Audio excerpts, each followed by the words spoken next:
what is Final Fantasy XV Comrades? What is happening? Where is it set? Who am I playing? And what the hell is going down? What's good, my fellow peasants? How you all doing? So diving headfirst into EOS and Comrades. It appears to be set during an era, and spoiler alert here, Noctis has entered the crystal. He's already gone. This isn't a before the game or before Kingsglaive or post game. This is when Noctis is being purified as the King of Light and the world is slowly declining into darkness. For all intents and purposes, guys, this is our Dark World DLC. That's what fans have most been requesting and I've been most hyped for. Now, it's not the full extent of the Dark World DLC when everything's pitch black and ruined and demons have taken over. It's a gritty interim phase where people have had to leave their towns, their homes, businesses have shut down, and humanity is now forming into factions to go into survival mode. Now, what gives that away is a lot of the posters around the place. So there was a Kenny the Crow's Nest one saying they would reopen again once it was daytime. Of course, the dark undertone here is that it won't, or at least it won't for another 10 years. And then we go over to a hotel where they have a notice saying that they have had to close down and they would dearly like to thank their patrons or their customers, and they hope they'll be able to one day reopen. So pretty sad off the bat. And then we go over to the petrol pumps where it says that recreational use of oil or gas is now strictly prohibited and it's been taken under the control of the military. And what the military is pretty complicated. So that's humanity going into survival mode right there. Then we go over to a little crate where they had some gems, which is meteor shards. And this is a really cool detail and pretty clever that Square Enix added. When they first said that meteor shards might happen, I was like, oh, okay, meteor shards. But it is actually quite canonically logical what they're doing here and clever. Because the world is going right down the crapper and resources are scarce, one of the really big details in Final Fantasy XV was how most places in EOS run on simple electricity, but the only place that didn't was Lestallum.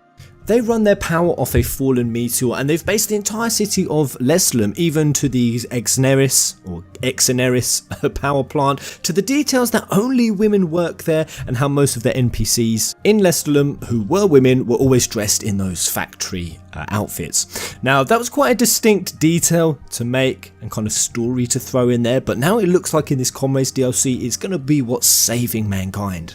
The meteor isn't like electricity, it's a self-sustaining, reliable source of energy, and we know that the only places that survive Darkworld when Noctis returns at the end is the Hammerhead Garage and the city of Lestallum. And this really seems like the explanation as to why it was specifically Lestallum was the only places people could survive. It's because this self-sustaining meteor. But this is what was in these crates, and this is what they were hinting at, is that as the Kingsglaive / Crownscast / Hunters, I'll explain this bit in a minute, they're taken over abandoned towns and cities as outposts. Hopefully this won't be the only one, Old Lestallum. Hopefully we'll get to go to other ones. And they're using these outposts for recon missions, to gather supplies, to maybe try to find survivors, or try to control the outbreak of the Demon Scourge, try to contain it somehow. And this is what we're going to be doing as Kingsglaive, and that's the detail. We are Kingsglaive. That's why we can use magic.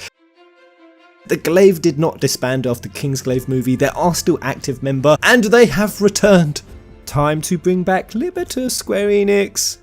I'm just saying. Fantasizing the too good to be true aside, it appears the Glaive aren't alone in this, because Corleonis, he appears to be the leader.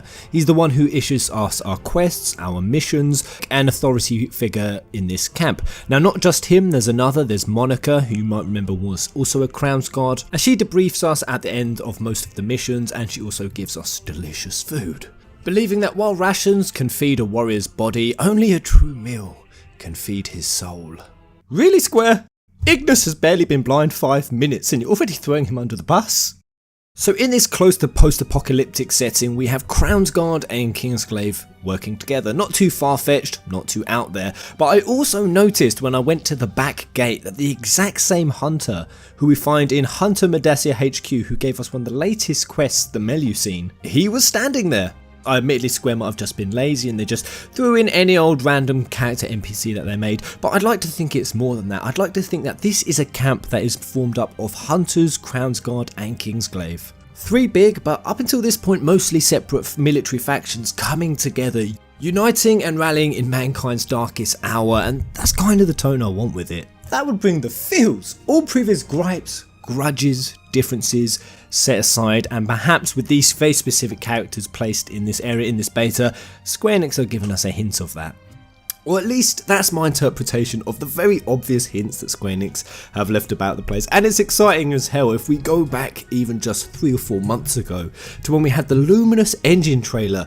Lestallum was the spotlight for it. They created destructible regions, they had Cerberus in there, and I said back then, are they teeing something up with Lestallum? We'll be able to go into Dark World, and here we are 4 or 5 months later with a DLC that Square Enix have said will both have a single player and a multiplayer story campaign. Is that any coincidence? I think not. I think that in something like this we could get Demon Slayer Iris if Corleonis has been training her, because again we really don't know how far into the 10 years that Noctis' Way this is into. I mean, I suppose we can kind of look at the sky, whether that's accurate because this is only a beta, a test online version, whether the weather effects are accurately reflecting what it would be like. I mean this could even be accurate in the sense that I don't expect when Noctis went into the crystal everything was suddenly plunged into darkness and the world was awash with demons. I expect it was more of a gradual process, so kind of this really drab, half-lightish, dreary weather that it has in Comrades, I could really see that being what it will be like in the final version. And hell, who knows, perhaps as the Comrades DLC goes on further, it'll get darker and darker, and I'll say why I actually think it will be like that.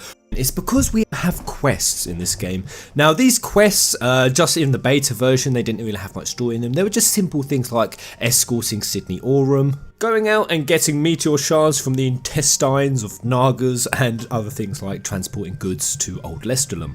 Now while this is just a test version, so none of these had any dialogue, didn't have any cutscenes, by the final version I expect they will. Possibilities, they're just limitless. I mean, they could do anything. We could have a trip to Lestallum and then we could fight Cerberus, he could appear, we could have the destructible regions, Demon Slayer Iris could appear. I even had some kind of headcanons that perhaps we could fight another summon. If they introduced a summon, be even just Bahamut, we never got to fight him, or even if we go to the Amano artwork, there's a whole array of summons that you could pluck from there that never made it into the game. So we had Odin on the artwork, what looked like Siren, we even had what looked like Diablos. Imagine it! Imagine fighting a 400-foot Odin with 4 of your compadres. Oh, that would be crap my pants material. That would be sign me up for that, Square Enix. Take all of my gills. And this is the level of potential that Square need to realise with this Comrades DLC, because that would be off the hook. But I think from just looking at this online test version and the little snippets of story teas and hints they're already showing us, is that they're putting a lot of thought into how the world fell into darkness, what happened, how it affected people, how mankind survived. It's just more of a gritty and harrowing to see it unfold than if it was just instantly Dark World, in my opinion. And this is kind of why I'm not as concerned whether it's open world or not. Now this is something that a lot of people wanted me to discuss. Pez, is the final version of this going to be open world? Are we going to be able to drive with 4 of our bros in a car, listening to FF tunes, watching beautiful sunsets, and flying with Pez Airlines, the safest, most secure airlines in all of EOS? Pez Airlines is not responsible for any incidents including dismemberment, injury and or death.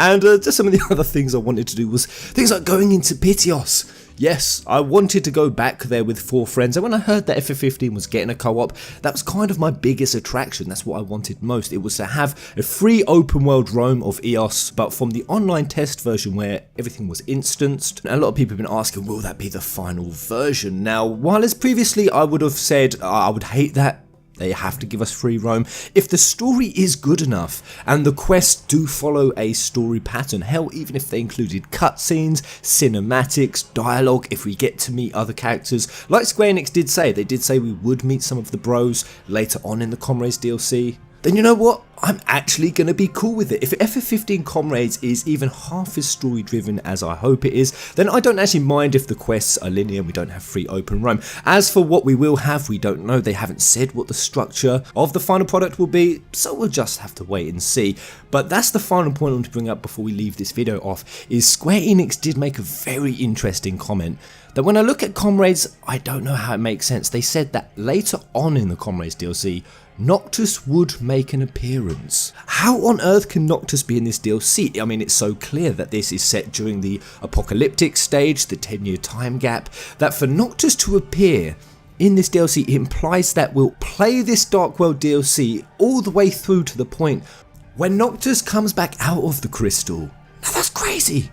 I mean, that only leaves a very narrow opportunity for us to meet Noctis in this type of DLC, based on where it's staged and where it's clearly set. I mean, of course, when Noctis came out, he went to Hammerhead, he met his bros, Talcat drove him straight there, so there's no room there. What would be really cool, and this is a headcanon, because, so we can't have Hammerhead, but what we could have is the bros' journey from Hammerhead to Insomnia. There could be some sort of time period between that, but this is the curious thing, is surely mankind has been waiting 10 years just for Noctis to return. He's the Messiah, he's the only one who can bring back the dawn. So when we have all these hunters, Crownsguard and Kingsglaive, and they're fighting during this period, what if when Noctis returns, we meet him in Hammerhead, or we meet him on the way to Insomnia, and then we, as a mission to bring back the dawn, we go in to clear some of the way into Insomnia. Think of how packed out Insomnia is with demons. I mean, that's where Ardyn is.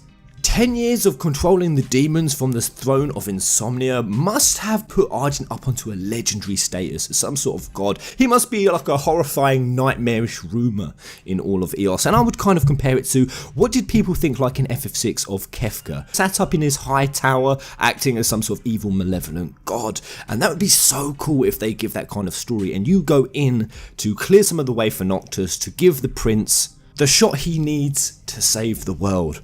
And imagine if your Kingsglaive avatar dies. They die in the story. I mean, think of how much even a throwback that would be to Kingsglaive.